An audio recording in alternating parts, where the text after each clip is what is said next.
لمن نشكو مآسينا؟ ومن يصغي لشكوانا ويجدينا؟ أنشكو موتنا ذلا لوالينا، وهل موت سيحيينا؟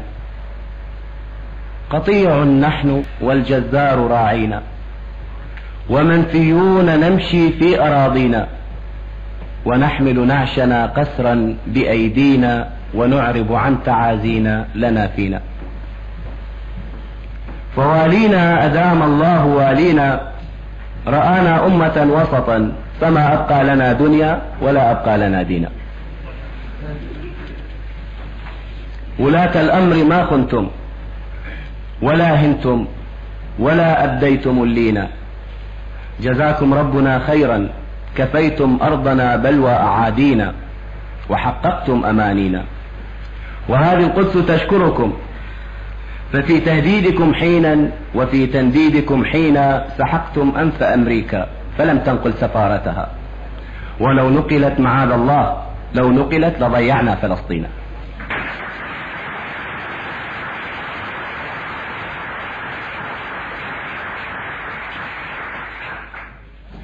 ولاة الأمر ما كنتم ولا هنتم ولا أديتم اللينا، جزاكم ربنا خيرا، كفيتم أرضنا بلوى أعادينا، وحققتم أمانينا. وهذه القدس تشكركم، ففي تنديدكم حينا وفي تهديدكم حينا سحقتم أنف أمريكا فلم تنقل سفارتها، ولو نقلت معاذ الله لو نقلت لضيعنا فلسطين.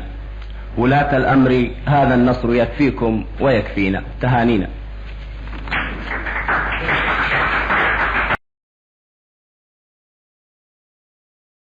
لدعمنا قم بتسجيل الإعجاب بالفيديو والاشتراك في القناة مع مشاركة الفيديو.